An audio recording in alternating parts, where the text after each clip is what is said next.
चढ़ल शिवजी गलिया में आवेले, डालेले गलिया हंकार। बसा चढ़ल शिवजी गलिया में घूमेले, गलिया में डालेले हंकार। के जे करेला तीजी के बरतिया, केकरा घरे चली हम जाई।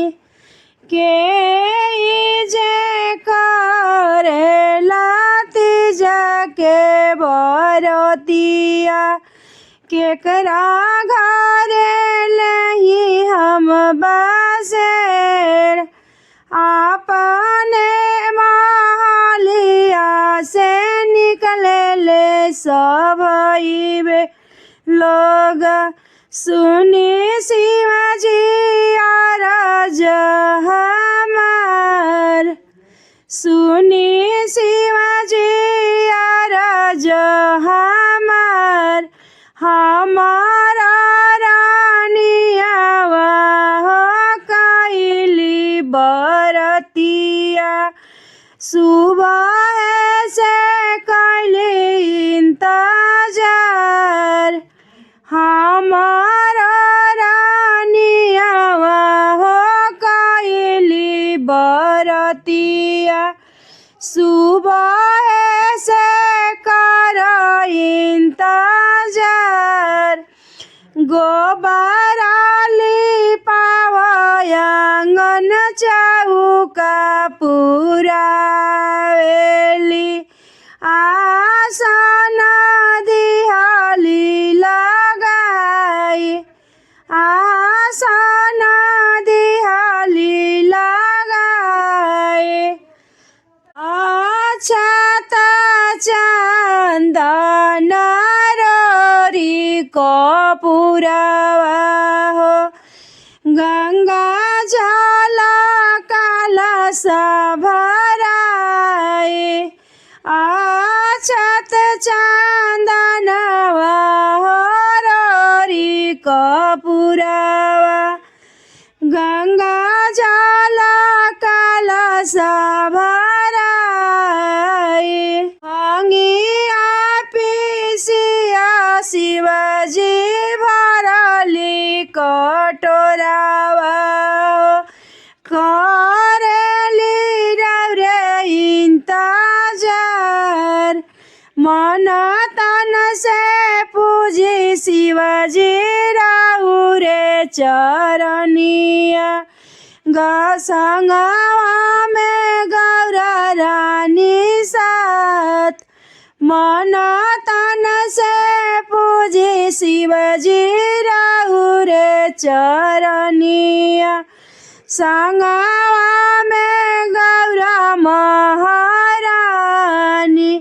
गौरा के चढ़ाई लाल की चुनरिया, उनके सोर हो सिंगार।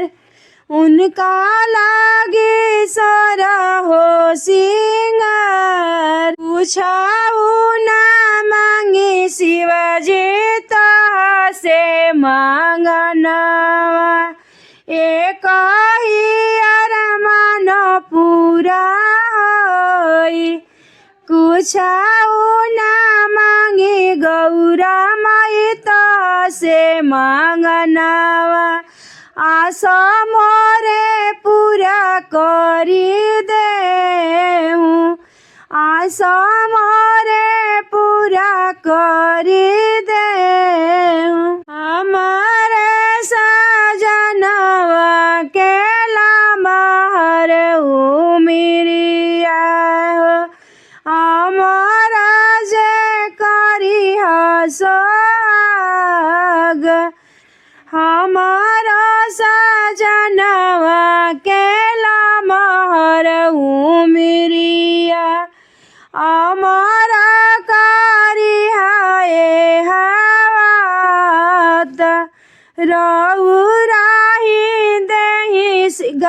माई कही बचनिया जवन मोरा हृदय समाय जइसे के माने ले रौरा के महादेव ओही से मानहु भगवान जइसे के मान गौरा माई के महादेव ओही से सजन मोरे साथ सात बचनिया के साथ यशिषिया सात बचन अमर सात सात बचन